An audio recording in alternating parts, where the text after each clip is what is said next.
Good day, everyone, and welcome to today's webinar, Driving Deeper on Your Sleep Apnea Diagnosis, Why Differentiating Central versus Obstructive Apnea is Crucial to Establishing the Treatment Plan. Before we get started, I would like to go over a few items so you know how to participate in today's event.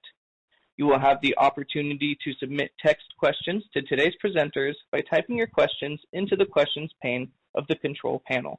You may send in your questions at any time during the presentation. We will collect these and address them during the Q&A session at the end of today's presentation. I would now like to introduce Dr. Schwartz. The floor is yours. Thank you very much, Eric, and welcome to this symposium. A pleasure to share the podium with Kara. And we'll be talking about central and obstructive sleep apnea now over the next few minutes, talking about the distinction between the two, how to differentiate them, something about their pathogenesis outcomes, and how to recognize them on various types of home sleep testing devices. The next slide shows my disclosures, a number of sleep apnea and sleep disorder breathing technologies that I've been involved with, as well as sponsored research over the past 30 plus years. Next slide, please. The outline for today really is to first consider the pathogenic mechanisms and outcomes related to central and obstructive sleep apnea. I'd like to then discuss two types of home tests, and then finally really do a little bit more of a dive into the clinical recognition of these disorders, first at the level of the sleep study report and then in the recordings themselves. So let's look at the next slide, the pathogenic mechanisms and outcomes for each disorder. Next slide.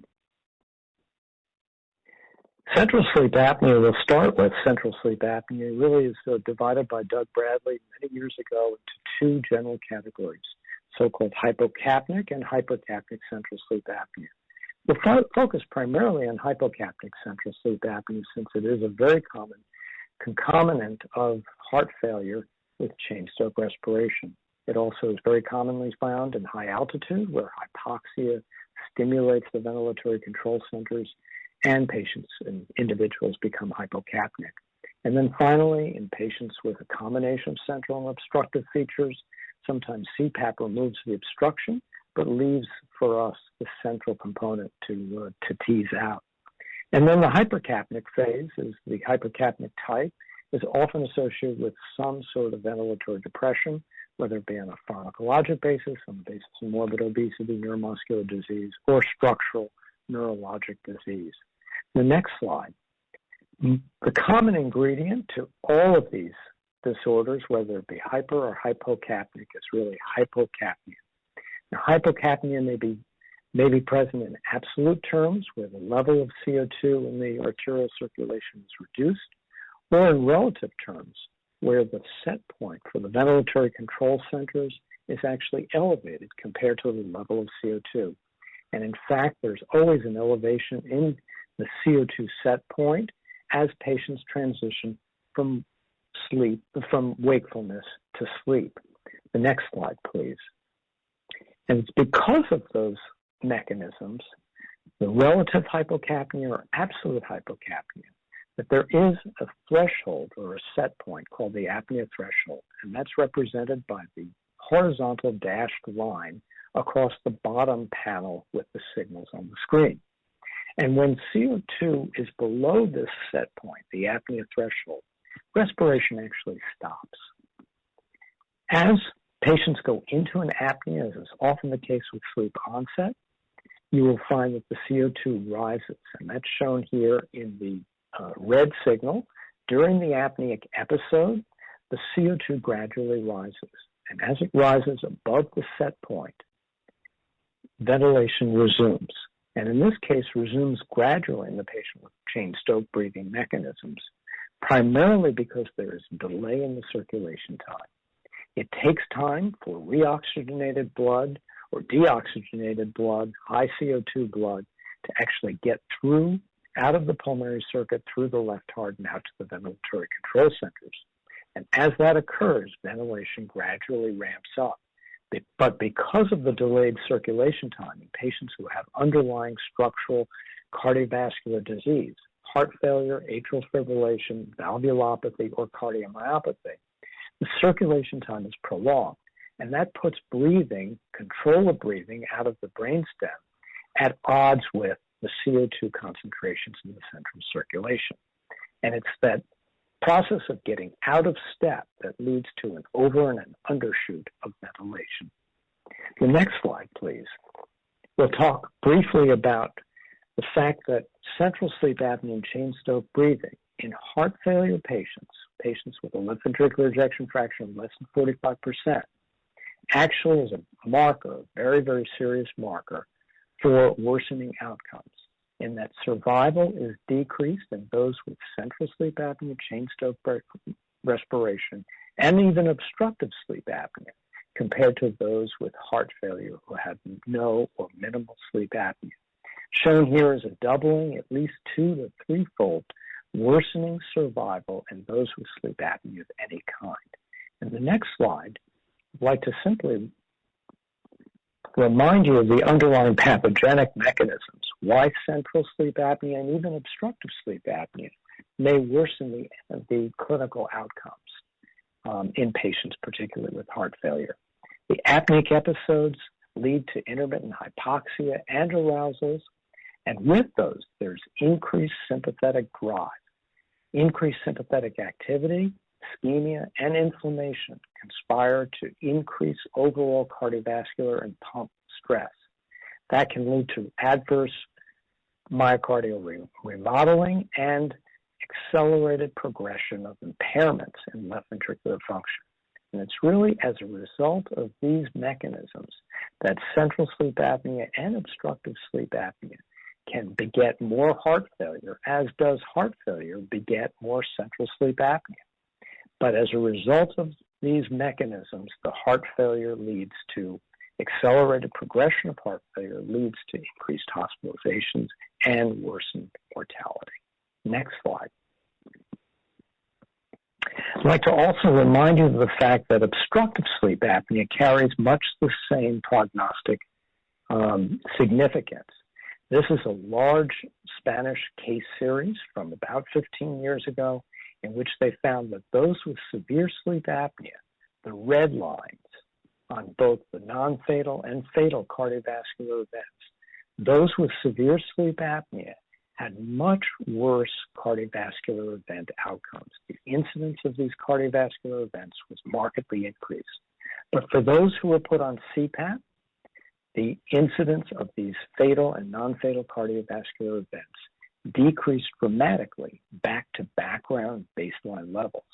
And with obstructive sleep apnea, much like central sleep apnea, our patients are exposed to alterations in sleep, oxygenation, surges of sympathetic activity, and inflammatory, metabolic, and cardiovascular stress, accounting for the increase or excess morbidity and mortality from cardiovascular events in those with obstructive sleep apnea. In the next slide, we'll now consider the mechanisms or the methods by which we can actually bring the sleep apnea diagnosis into the home.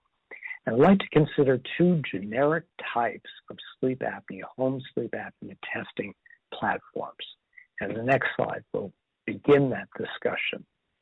One I would dub with the phrase flow-based home sleep apnea testing. This is the kind of testing that really evolved out of the sleep lab, where measurements of tidal airflow, in this case, in the picture on the left-hand side, you can see tidal airflow being measured with either a cannula, a very sensitive pressure transducer, or a thermistor at the nose and mouth. We can detect with these semi-quantitative flow signals, we can detect decreases in flow or the absence of flow. And when flow decreases dramatically in association with an increase in effort, as is shown here in the right-hand panel, in the recording example of several minutes on the right-hand panel, you can see that the absence of airflow for 20 to 30 seconds at a time is associated with increased efforts, indicating that there's an obstructive event that has occurred. When effort is absent, however, the event would be considered a central event, and we'll go into somewhat more detail in a moment. The basic recognition of these events is to really count the periods of time, the apneic and hypopneic episodes, come up with raw event counts and their associated desaturations to determine when apneas or hypopneas exist. But because we don't have EEG-based an EEG-based recording environment, we take the total event counts and divide that by the total recording time rather than by total sleep time.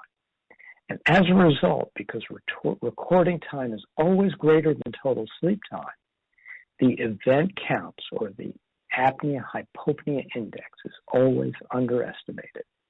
This fact actually decreases our sensitivity and our ability to both detect sleep apnea as well as to grade its severity. And it's well recognized and well documented in the literature.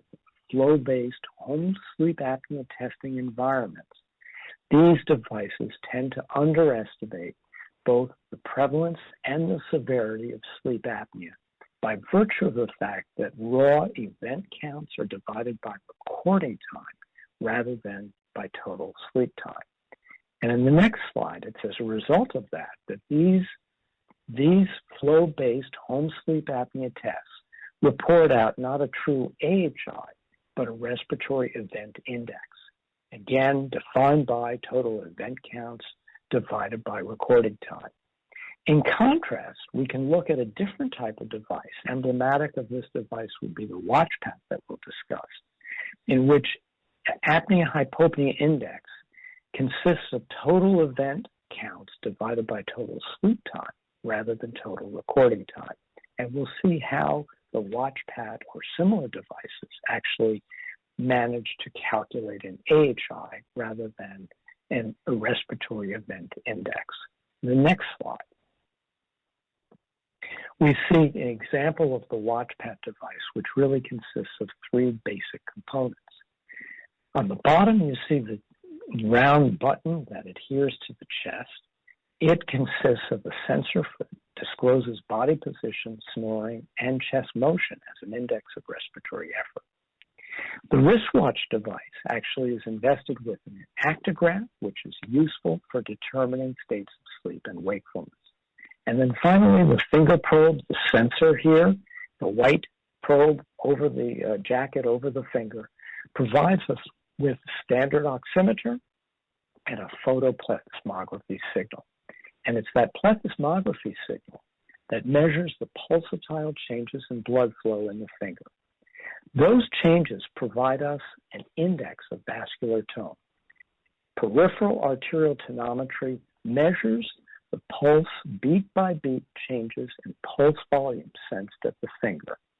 In addition to that, we get a heart rate. Because of the high fidelity nature of this signal, the heart rate itself can be calculated. And those two indices, the amplitude of the arterial tonometry signal and the heart rate from the PAT signal, are used as indices of sympathetic drive, of adrenergic surges to the overall circulatory system. And we'll see how that factors in to our ability to assess total sleep time, non-REM and REM time, as well as sleep disorder breathing episodes.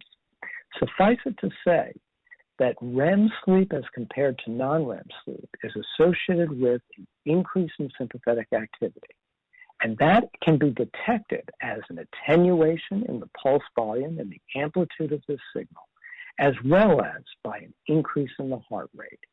So REM sleep is associated with increased sympathetic activity, and microarousals from sleep are also associated with increased sympathetic activity.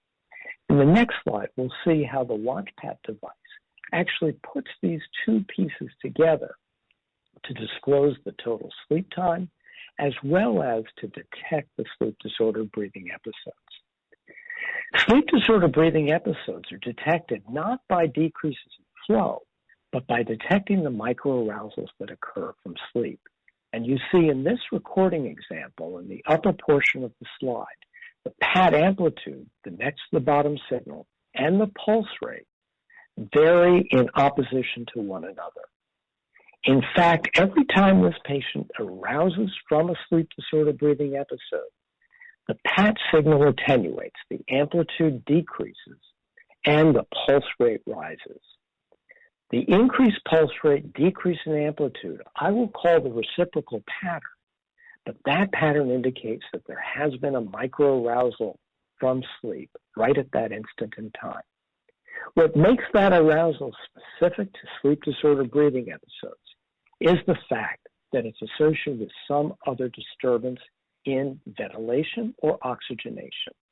And it's those disturbances that allow us to generate total sleep disorder breathing event times. But as mentioned, those total counts of sleep disorder breathing episodes are divided by total sleep time, and this device can also distinguish non-REM and REM sleep. In the end of the day, we generate an AHI that reflects both the non-REM and the REM AHI separately, and in the aggregate, the total AHI. Well, let's see how this device might work at a high level, sort of 20,000-foot view. Next slide, please.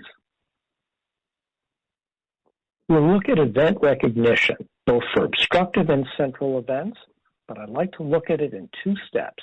Most of the inferences that you can make from the reports themselves, but only do a deep dive into the recording when you have specific questions as to how to distinguish these two types of events. I'll illustrate that in the next several slides. The next slide, you can see clustering of intermittent hypoxia in the middle panel. The oxygen trace, the oxygen saturation trace in the black, shows clustering of periods of intermittent hypoxia. These clusters, in fact, coincide exactly with REM sleep as it's disclosed by the watchpad device in the hypnogram below. Well, worsening of sleep apnea during REM sleep is a hallmark diagnostic feature of obstructive episodes.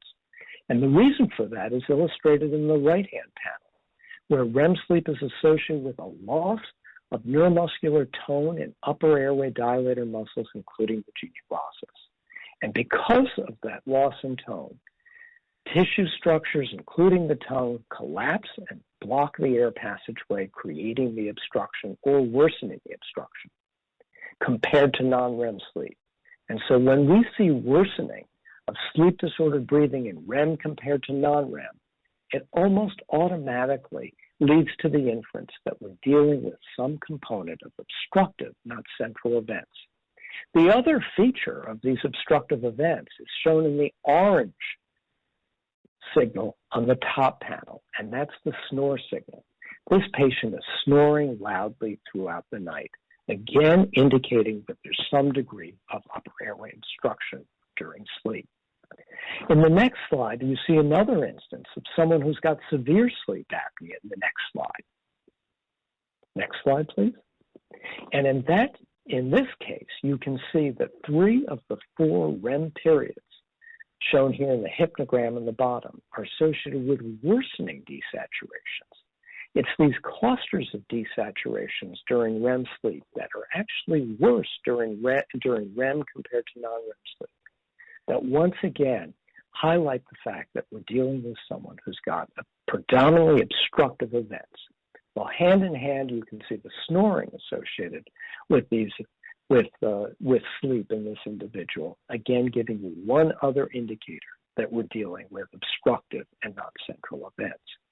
I'll contrast that in the next slide to a patient who has Cheyne-Stokes and central sleep apnea. In the next slide, please. Next slide. No, one back.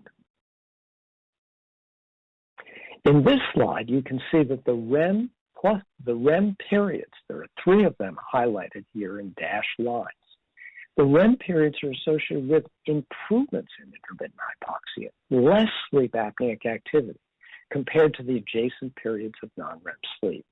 And it's really that pattern, improvements or decreases in sleep apnea during REM sleep compared to non-REM sleep in adjacent periods.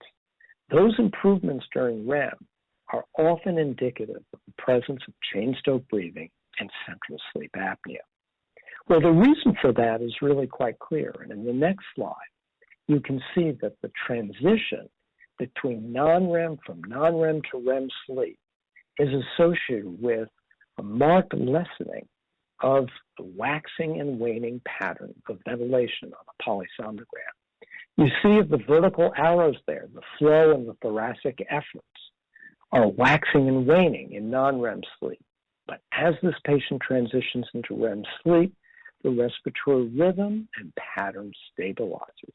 This is absolutely classic of chain-stroke respiration that improves as patients transition into REM sleep. In the next slide, we'll see that the features, as we take a little bit more of a deep dive into the recording, the features of the central episodes, or chain-stroke breathing episodes, are really one of a gradual waxing and waning in all the respiratory signals, oximetry, nasal airflow, and effort, as compared to obstructive episodes, which terminate suddenly with the arousal. But it's the arousal that leads to a sudden increase in airway neuromuscular activity. As the airway suddenly reopens, ventilation spikes and peaks immediately upon the arousal and then settles down thereafter. And so there's a complete difference in contour of all the respiratory signals, where the central episodes are associated with this sort of gradual waxing and waning pattern, whereas the obstructive episodes terminate promptly with a prompt spike in ventilation that drifts off as the patients drift off back to sleep. Well, we'll see in the next slide, please.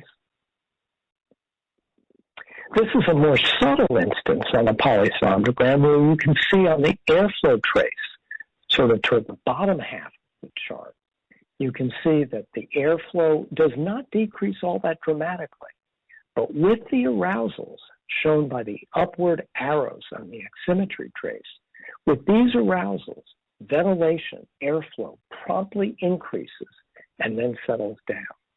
It's that discrepancy between airflow, which remains constant or decreases during the event, and associated with an increase in effort during the event, but sudden abrupt arousals with the resumption of ventilation abruptly.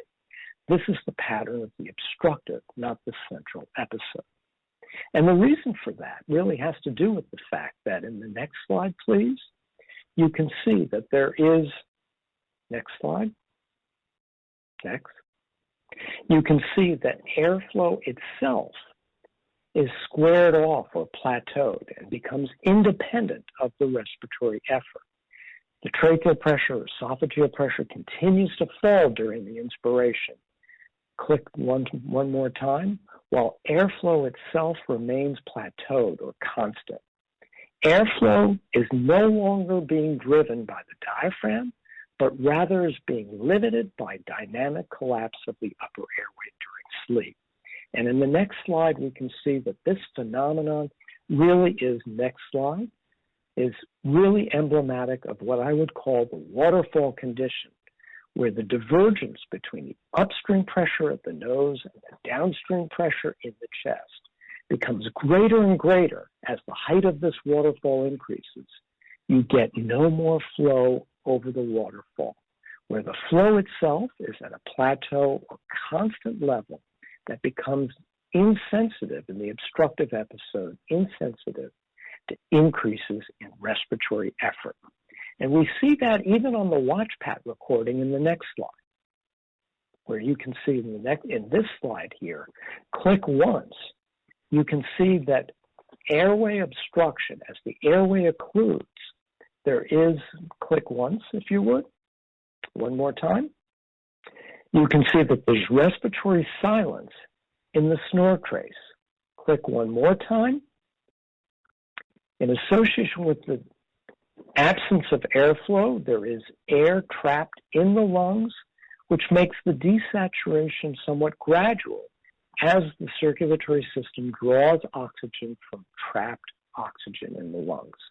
In the next click of the mouse, you will see that there's an abrupt arousal, and that arousal is suddenly associated with an abrupt increase in ventilation, shown here with the resuscitative snorts and the respiratory movement showing us a massive tidal volume. And it's that sudden arousal with airway reopening that leads to, in the final click of the mouse, a sudden reoxygenation where the slope of the oxygen saturation is much steeper on reoxygenation than on deoxygenation. The desaturation is gradual. The resaturation is very, very sharp in the case of an obstructive episode. Now, on the next slide, I'll contrast this to what you see in the central episode, where we see a gradual undulating pattern in the respiratory signals. And in fact, the oxygen saturation is more sinusoidal. The respiratory movement sensor, shown there with the horizontal arrows across the trace showing 3 central apneic episodes. This is a patient who has waxing and waning patterns of ventilation consistent with Cheyne-Stokes breathing, not obstructive episodes. And in the next slide, I'd summarize what we've discussed regardless of your recording platform. If you're using a flow-based system, you will be teeing off and recognizing these events, teeing off the decreases in flow that indicate that the airway is obstructed when there is flattening of the inspiratory flow, augmenting effort, and an increase in the inspiratory time. And finally, thoraco-abdominal paradoxing. In contrast with the WatchPat-like devices, we're looking at arousals primarily to detect the events, and then looking at the overall patterns in the respiratory signal to determine whether the resumption of ventilation occurs abruptly at apnea termination with the arousal or gradually, as is the case with central and Cheyne-Stokes breathing patterns. And because of our ability to disclose non-REM and REM sleep, we can distinguish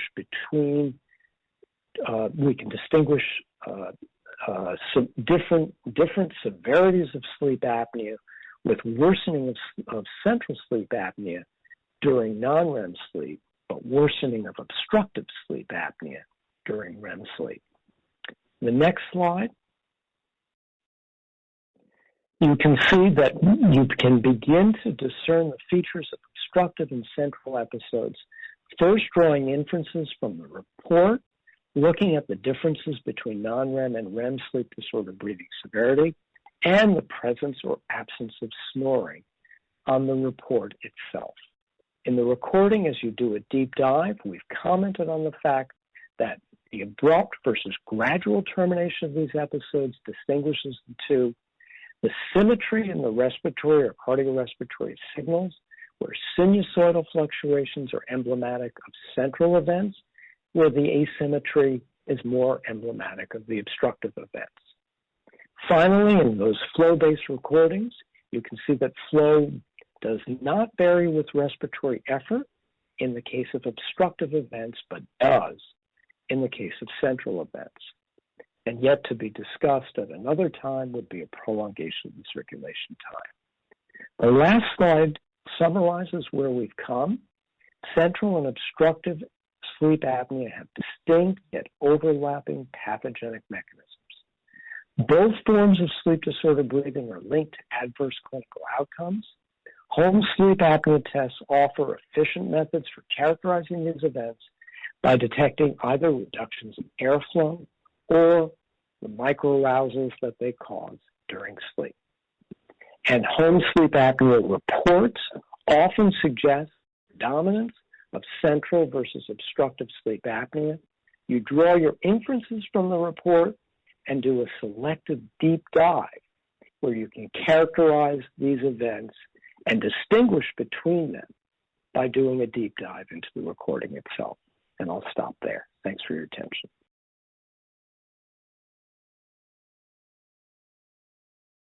All right. Thanks, Alan, for that great talk and for discussing the differences between obstructive and central apnea. I'm going to take a more detailed look into the centrally mediated disordered breathing events, and then we'll talk about some of the treatments for central sleep apnea as well. Next slide. I do have a disclosure. I'm a consultant for Respicardia, maker of the system. Next slide. And I basically already told you what we're going to be talking about. So that's the agenda for today. All right, next slide. Okay, so first of all, we're going to talk about hypopneas, which is a surprisingly controversial topic, which you might not expect. Next slide, please. So when we define sleep apnea, we're talking about the presence of episodes of decreased airflow, which are hypopneas, or absence of airflow, without any respiratory effort during sleep. Next slide. When you make this diagnosis, you have to have symptoms, plus the documentation of an underlying condition if present, and then you have to have criteria on the polysomnogram, which means you have to have at least 5 disordered breathing events per hour. They have to be either apneas or hypopneas, and more than 50% of them need to be central in nature. So it's really important to make that distinction with each of the disordered breathing events, apneas and hypopneas. Is it obstructive or is it central? Next slide, please. An apnea, we know how to define that. There's no controversy.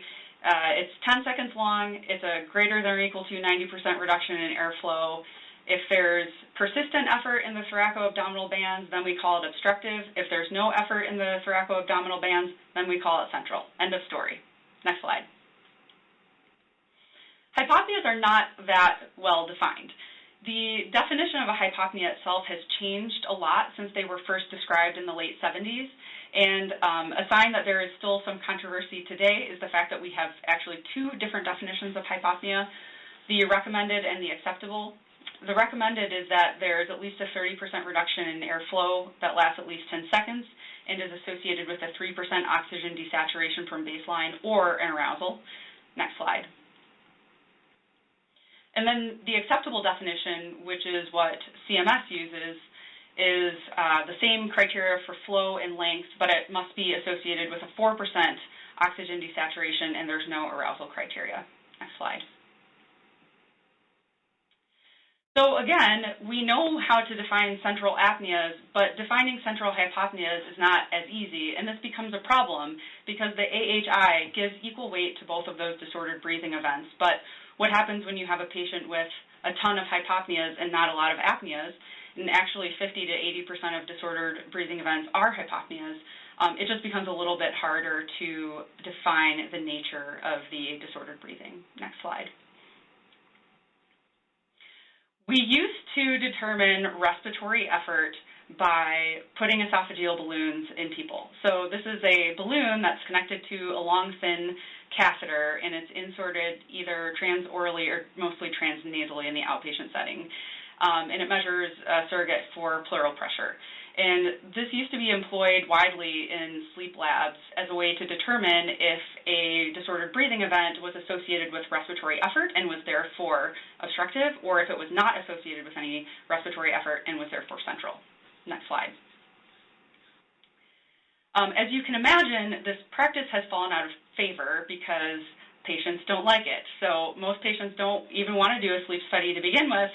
When you tell them that they're going to have a balloon floated into their esophagus all night long, that makes them even less excited to come and do the sleep study.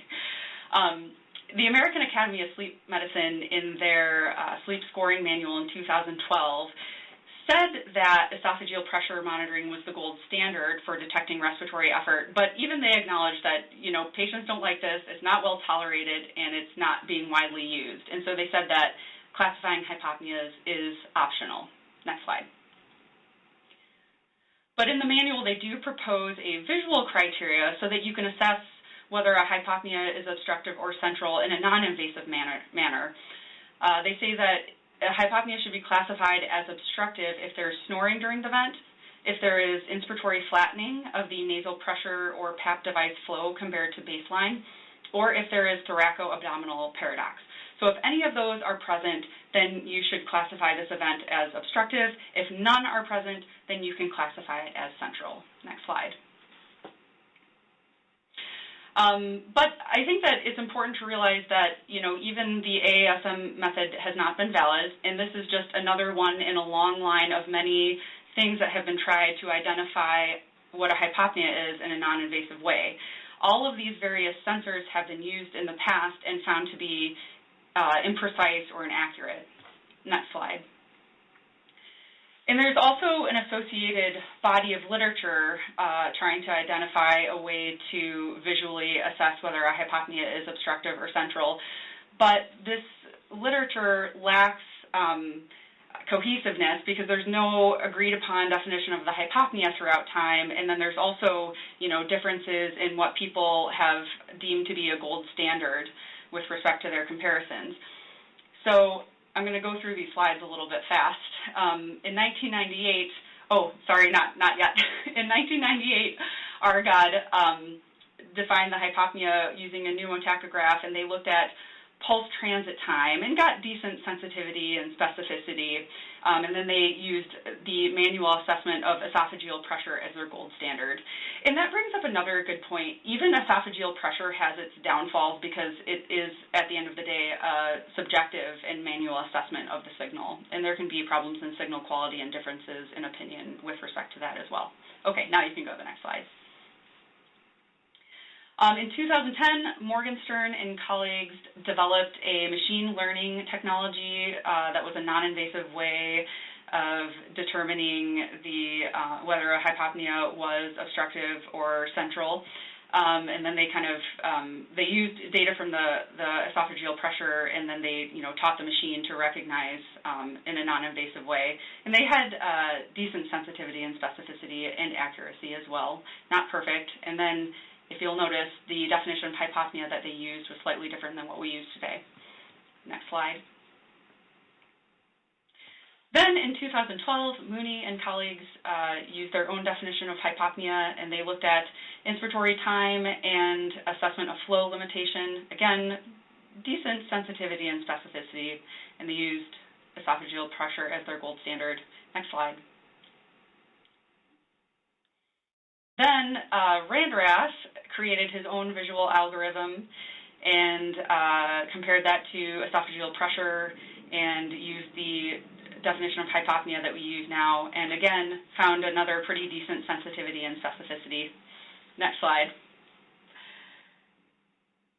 And Richard Berry and his colleagues looked at chest wall surface EMG and inspiratory flattening of the PAT signal, and they were really examining interclass correlation and inter-rater agreement of this method. And interestingly, they compared this to the AASM visual criteria, and they didn't really explicitly say what their definition of hypopnea was. There's one more. Next slide. And then myself and some of my colleagues compared the AASM visual method to the Randrath visual method. Of course, we committed the same sin as everybody else did in using a gold standard that nobody else uses. So our research has its flaws as well, but we did find similar accuracy that Randrath did with both of the methods. Next slide. So that really concludes all of the evidence that we have about classifying hypopneas in a non-invasive way, and there is still a lot of work that needs to be done in this direction so that we can get people the accurate diagnosis that they need in timely treatment. Next slide. You might ask why this even matters. Well, as you can imagine, if you have a patient in the lab who has many, many hypopneas and not many apneas, then unless you classify those hypopneas at the time, it can be really hard to know exactly what treatment to provide them with. If you think of the case of treatment-emergent central sleep apnea, if someone has a lot of obstructive events, you put CPAP on them, and they start having a lot of hypopneas, if you don't know whether those hypopneas are obstructive or central, you might think, oh, well, this person has persistent obstructive events and they need more pressure. And if they end up being central apneas, you might end up titrating up the pressure all night long, never finding what they need and never really knowing that they had treatment-emergent central sleep apnea and what they really need is an alternate therapy. In the setting of heart failure, patients often have overlapping disease. They might have features of obstructive and features of central sleep apnea. And, unless you really pay attention to those disordered breathing events in detail and really understand, the different character of their sleep disordered breathing, again, it's hard to give them the proper treatment, and treatment could be inappropriate or delayed. And, unfortunately, we have to think about insurance companies through all of this. There's been so many times when I've had to, go back and basically reinterpret a sleep study, because it wasn't clear to the person reading it to begin with, what the hypopneas were, whether they were obstructive or central. And unfortunately, if you don't document it correctly at the time, sometimes you can run into problems down the road when you're trying for insurance reimbursement. Next slide. So this brings me to my discussion of the various treatments of central sleep apnea. Next slide. I won't go over this because Dr. Schwartz kind of already talked about this, but central sleep apnea is a really heterogeneous group of disorders, and what this means is that there's no one-size-fits-all that's going to work for every single patient, and there are a variety of treatments out there, and you might have to try, one treatment might not work for every single patient. And next slide, please. I'm going to focus mainly on central sleep apnea with hyperventilation, but obviously the treatment is going to be different too based on whether you have someone who's tending toward more a lower CO2 picture versus somebody who's really truly hypoventilating. Next slide. In the case of primary central sleep apnea, you would typically just move straight toward central sleep apnea specific treatment. If somebody has central sleep apnea, oftentimes there's a role for optimizing their underlying condition and then moving towards treatment of the sleep apnea itself. Next slide. We have limited treatment options, and like I said, not all of these treatments work for all patients or are appropriate for all patients, and so at the end of the day, it's really not always easy to find the right therapy. CPAP is probably the most common treatment, or the treatment that we try first. It really works in less than half of central sleep apnea patients. That's what the literature says. In my own practice, I have found that CPAP usually does not work well, I would say in very few cases. There are trials out there, specifically the CANPAP trial, that does demonstrate an improvement in AHI in many patients, like I mentioned, and subtle improvement in ejection fraction. But again, it's not going to be the solution for every single person. Other positive airway pressure options might include different types of Bipap. Adaptive servoventilation often works quite well for central sleep apnea. However, we had the SERVE-HF trial back in 2015 that showed for patients with an ejection fraction of less than or equal to 45%, it significantly increased their mortality to use the ASV, and the trial was actually stopped early. So especially in the heart failure with reduced ejection fraction, that's really not a good option, and so the things that you can try are limited. Looking at the other bilevel devices, there's no data for bilevel in the S mode, and there's also no data for bilevel ST. I will tell you anecdotally, bilevel ST can work to treat central sleep apnea, but many people, myself included, believe that it's very similar to ASV, and even though we don't have any literature stating that it increases mortality, there is a little bit of worry there. So I would say for the bilevel ST, you really need to weigh the risks and the possible benefits of that therapy. Next slide, please. Oxygen is an option for some people. Some patients, you put oxygen on them and the central sleep apnea melts away, but that is a minority of patients. Most of the time, it does not work that well. And it's another treatment that we don't have a lot of data for. The largest study was done a while back, and it was 36 patients. And we don't have any data about any benefit or detriment to mortality, and there's also no large data on any symptomatic improvements, just anecdotal. And then the last option is medications. So we have theophylline and acetazolamide. Both of them have been shown to improve the central apnea index, but again, similar to oxygen, we don't have any long-term data about mortality or symptoms, and it would be really difficult to use theophylline, especially in the population with a lot of cardiovascular comorbidities, because it has a lot of side effects in a very narrow therapeutic window. So I personally would be scared to use theophylline in many of these patients. Next slide. Which leads us to the most recent treatment for central sleep apnea, which is the transvenous phrenic nerve stimulation, and that is done with a Remedy device. It's a system that's implantable. It was approved in 2017 by the FDA, and it actually stimulates the phrenic nerve to create a diaphragmatic contraction, and that leads to increased negative pressure in the chest and patient taking a breath. It turns on automatically at night, so patients don't have to really worry about compliance. It's just automatically there. And the leads are implanted by a cardiac electrophysiologist. Next slide. This is what it may look like in the chest. This is an actual x-ray, so you can see the pulse generator and then the stimulation lead and the sensing lead. Next slide. And while the Remedy device does not treat heart failure, it has been shown to decrease AHI in patients with heart failure who have central sleep apnea. And so, for those people who have reduced ejection fraction, you can't use ASV or other bilevel devices. If you try oxygen and CPAP and they don't work, this can be a good option for them. There's a trend toward decreased hospitalization. The ejection fraction was shown to improve a little bit by about 4% at 12 months. And then, although the study was not powered to detect a change in mortality, for what it's worth, there was no increased mortality compared to the control group at 12 months. Next slide, please. And there was actually a small group that did a 5-year follow-up as well and just showed that the central sleep apnea remained treated at 5 years. Another important point about this study was that there weren't any unexpected adverse events at 5 years either.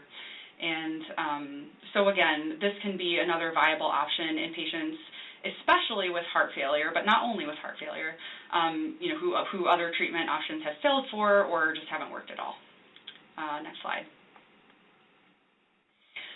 So in summary, while we still have a little bit of work to do with the diagnosis of central sleep apnea with respect to hypopneas, it really is important to make the right diagnosis so that patients get the right treatment and they get it in a timely manner. Treatments for central sleep apnea might include positive airway pressure, medications, oxygen, or phrenic nerve stimulation.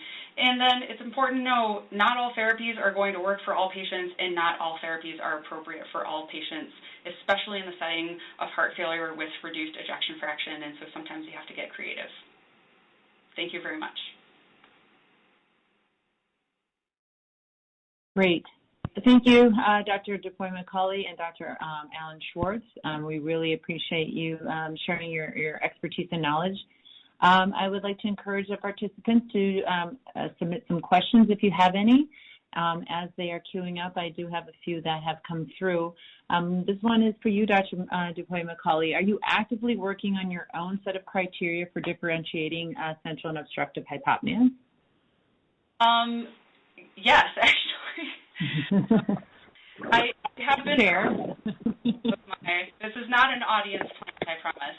No, I have been investigating some alternative ways to distinguish between central and obstructive hypopneas because, like I said, it's something that I deal with on a regular basis, and I've really, recognized that as a problem in my own practice because there are just a lot of people that you'll find that the cause of their disordered breathing isn't clear. They have a lot of hypopneas, and you really have to know how to classify them in order to make sure that you're giving them the right diagnosis and then giving them the right treatment. So as you could probably tell from my presentation, this is a personal area of interest of mine. I find it really fascinating, and I'm hoping that pretty soon we're going to have a reliable, effective, non-invasive way to differentiate obstructive and central hypopneas. Great. Thank you. This is a two-part, actually a three-part question, and for both of you could answer this as well. So let's start with you, Dr. Schwartz. How are you testing for CSA, and are you utilizing HST or PSG or both? Meaning if it's showing up on the HST, are you then requiring them to use a PSG? And has COVID changed anything for you regarding, I guess I'm assuming how you test for patients, if you're using in labs or not? Sure. No, thanks for that question. Well, I'll take them in reverse order. COVID has definitely changed the landscape, no question about it. It's gotten, to say the least, it's gotten us all very used to actually using the home test and using it in a much more creative way than we have in the past, primarily because for about a year or so it has been our only diagnostic modality, almost for all intents and purposes. That said, I think what has evolved out of this experience is actually quite good, in that really I'm advocating a two-step process on the home test itself to really look at the big picture. And the reports themselves oftentimes disclose the features that make you strongly suspicious of either central or obstructive apnea. And once you've generated those inferences from the report along the lines that I discussed earlier, then you can go ahead but really do a deep dive in a very targeted way.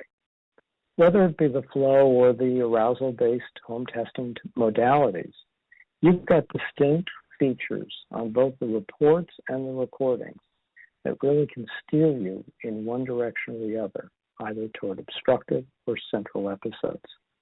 And those are the features that I think have really instilled a much higher degree of confidence that you can rely on home testing in ways that we maybe did not quite envision in the past before the COVID era.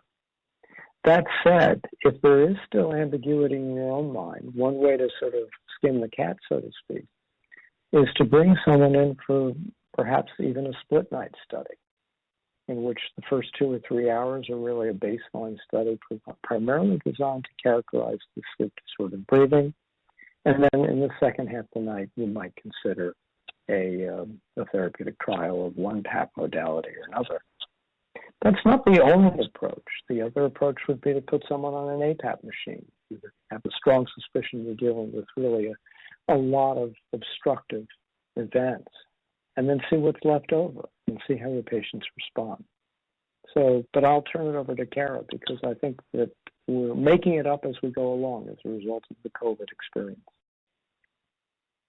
Yeah, I've found myself doing a lot of creative things that I would not have done in the past. Just, testing more people at home when I wouldn't want to bring them into the lab.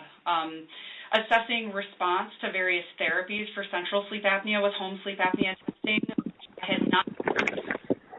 But I did realize that there's actually a lot of information to be gained if you look at the raw data, for instance, from a watch pat, or more obviously from an Imbleta device, that really can give you the information that you need to assess, someone's treatment. I am not as excited about doing home sleep apnea testing for the diagnosis of central sleep apnea, only because that takes away your ability to do an in-lab titration or to try oxygen on a patient during the sleep study. I found that home sleep apnea testing, as Dr. Schwartz said, often does give you enough information to, whether the disordered breathing is obstructive or central. But then the problem is that, you don't have the ability to do a titration. And so, you can provide the patient some therapy, namely CPAP or oxygen if they have a qualifying diagnosis. But, other than that, you can't get any more advanced PAP therapies covered, and then you also just don't know what their treatment response is going to be. But I've done, serial home sleep apnea testing in patients in the outpatient setting, to diagnose them, get them therapy, assess their response.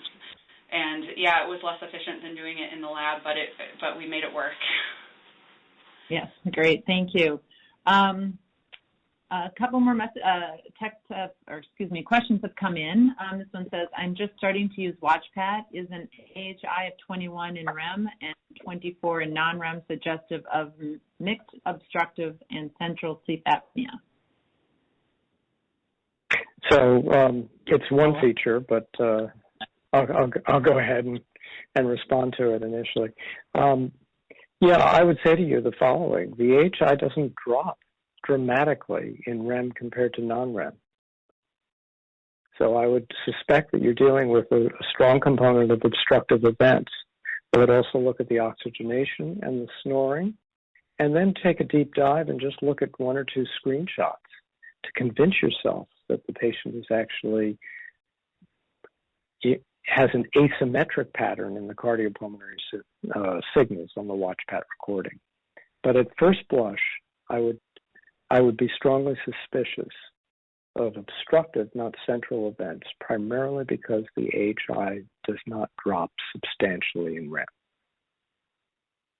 Yeah, I would also mention that you really have to be careful about a patient's body position and also the time. You know, if they didn't sleep well and they spent 5 minutes in REM and they were on their side, but then, you know, the rest of the night they were in non-REM on their back, you know, because this can sometimes give you a really skewed perception of the REM versus non-REM AHI breakdown. And so I think it's also important to take into account, like I said, not only body position, but time spent in each phase of sleep. Absolutely. Sampling error. Mm-hmm. And another question. In treating CSA, how does CPAP compare to auto CPAP? In my personal experience, when you use auto PAP, so first of all, you have to know that the machine's assessment of whether an event is obstructive or central, there's actually some literature about that, and I think that the figure was that and I can't remember what brand of device this is, so I don't want to throw anyone under the bus, but I seem to remember that the classification of central events was correct in 16% of cases. So the machine's assessment of what is going on is not always correct. They're pretty good, but they're not perfect. And so what I've noticed is that sometimes with an auto-titrating CPAP, I think what is happening is that the device will, you know, realize that there's a disordered breathing event and will up the pressure, perhaps inappropriately, in response to a central apnea event. And so I actually have gotten better results in patients with especially treatment-emergent central sleep apnea on CPAP by taking away the auto-titrating feature and putting them on a straight pressure that is a little bit, lower or around the median pressure or maybe slightly below the median pressure that they're receiving. And that doesn't work in all cases, but for some people it does. So I would say generally if you're suspecting a central component to sleep apnea, it's probably best not to give the machine too much license to go to those higher pressures. That will usually make the problem worse. Yeah, I agree. I definitely put a cap on the upper end so as to prevent the emergence of central sleep apnea, and if you will, perhaps even keep the CO2 a little bit higher just to continue to drive the ventilation. I would also say that at least one of the major manufacturers does allow you access to the airflow waveform. And by looking at the flow tracing, you can discriminate the features of central from obstructive events, looking for flattening, sometimes for snoring, increase in inspiratory duty cycle, abrupt transitions at the arousal between a flow-limited and a large non-flow-limited breath during the arousal. So there are a lot of features that can be discriminated even just from one single flow recording. And we have a couple other questions.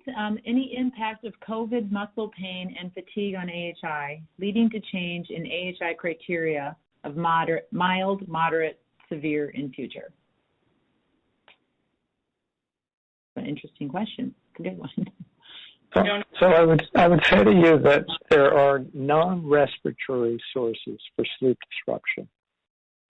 And any time that sleep is disrupted by anything, whether it be muscle pain or respiratory loads like obstructive episodes, any time that sleep disruption occurs, you will get a change in ventilation. And that change in ventilation can lead you to suspect that there may be a sleep disorder breathing event. But I would again, encourage you to look beyond just the transitions or the changes in ventilation to look for other features, confirmation in other cardiorespiratory channels that say that, there has been a disturbance in either ventilation, oxygenation, respiratory effort, pulse, sympathetic activity. All of these, we really are looking for a collection of cardiopulmonary signals that tell us specifically the changes that we observe in either ventilation or the arousals that we see on any testing modality are associated with some distinct disturbance in respiration. Thank you. How about this one is WatchPap total AHI of 4, REM AHI of 8. How do you manage it? I would ask really beyond that, what are the complaints of the patient? Are we treating a number or are we treating the patient? Kara? Yeah, I agree. I mean, I think, most of the literature that we have on worrisome consequences of sleep apnea is based on the total AHI, not the REM-specific AHI. And so, and in this example, the sleep apnea would be mild in any case, so you wouldn't necessarily be treating for reduction of cardiovascular or cerebrovascular risk, basically reduction of symptoms. But even in cases of REM AHIs that are much higher than that, I would say not in any case. Obviously, you have to take into account the depth of desaturation and the patient's comorbidities and other factors like that. Related AHI. If the AHI is low overall, I sometimes, do forego treatment. Yeah, I think a little more information on the patient was patients having hypersomnia. Oh, the patient is having hypersomnia? Yeah, that just came through, I believe, from the same person who submitted the initial question, so I'm assuming that is an addition to that question. Sure. Well, in this case, AHI of 4 is not going to be enough for your insurance to cover the treatment, so... and I would strongly suspect that there may be another cause for hypersomnia. Yeah, there are those rare patients out there who have an AHI of 5 and they're sleepy and they get CPAP and they feel better.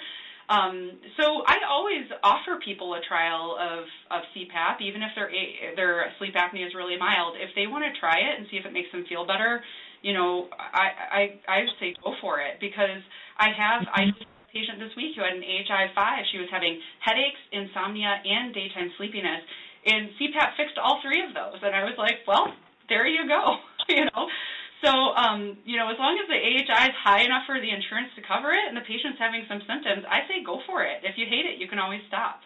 Yeah, it looks like the AHI is high only in REM.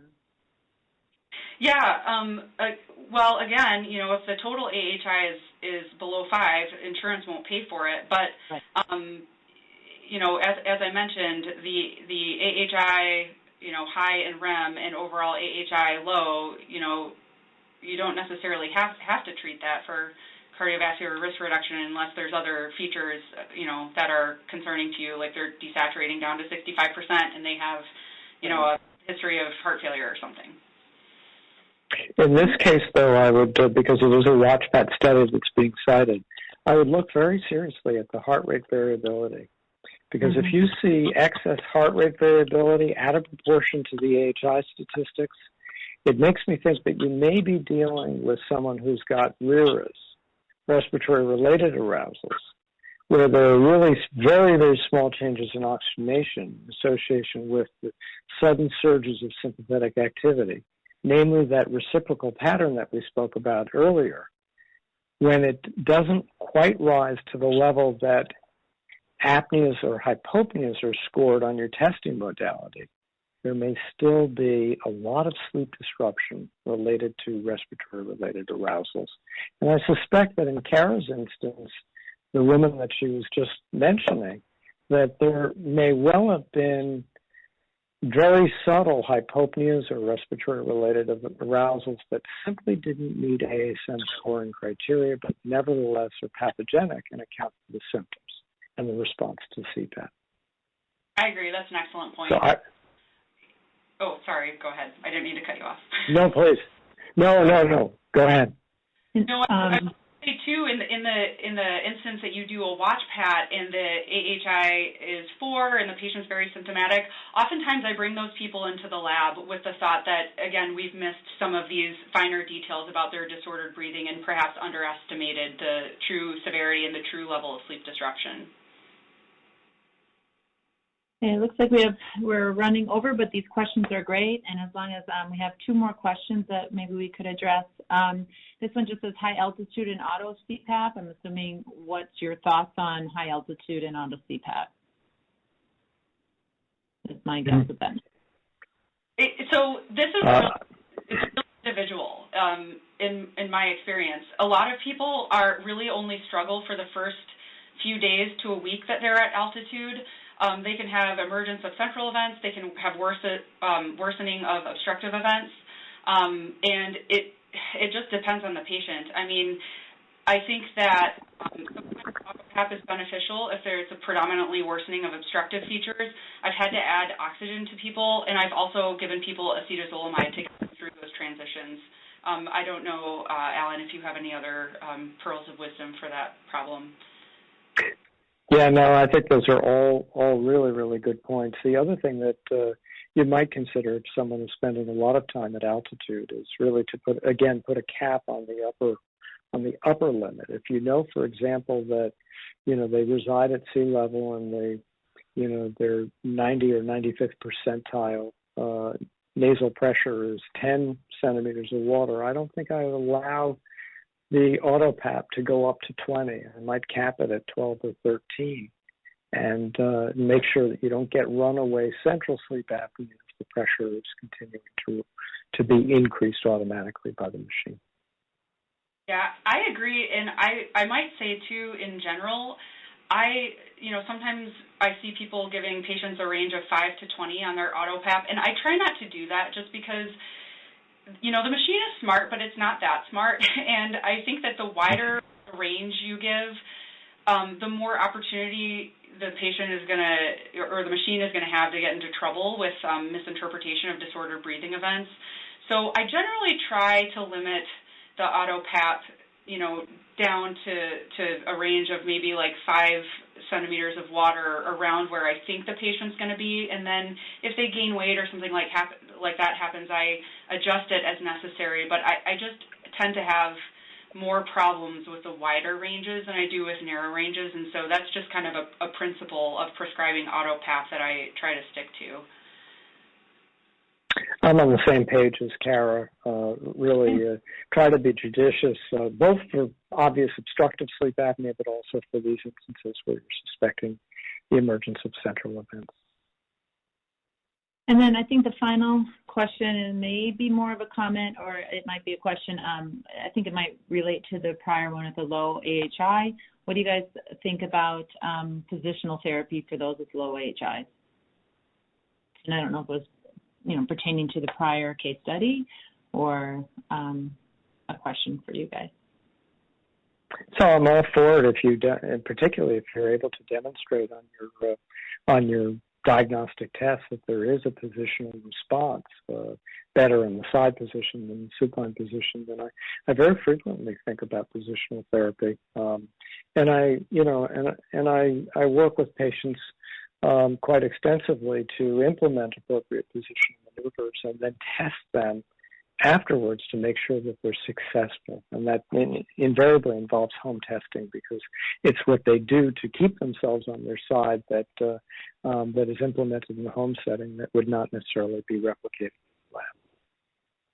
Yeah, I agree. I think it's great for people with low AHIs, when you're not really too concerned about any potential cardiovascular or cerebrovascular risk and you're mainly aiming at treating I always make sure to document what their symptoms are when they first come to me. And then, when you do positional therapy or sometimes even oral appliance in this setting, they come back and then I can say, okay, are you still snoring? Are you still sleepy? And go through the list of symptoms and really assess their response to it. And then, as Alan mentioned, doing some home sleep apnea testing, overnight oximetry in some cases, that's also very helpful for determining response. But in these people, the more conservative, the better. And then you can always escalate and go to PAP or something like that later if they're not getting the desired result that they want with more conservative measures. Great. Thank you so very much, both of you, Dr. Dupuy-McCauley and Dr. Schwartz. That is the end of our questions and the end of our session. Thank you all for listening, and it was wonderful. Thank you. Eric, I'm not sure if you need to do anything to... Yes, thank you. Thank you. First, I would like to thank our speakers and also thank our audience for attending today's webinar. If authorized by the sponsor, the webinar will be posted to the ATS YouTube channel in about 2 weeks. On behalf of Respicardia and our presenters, thank you for joining us today and have a great rest of your day.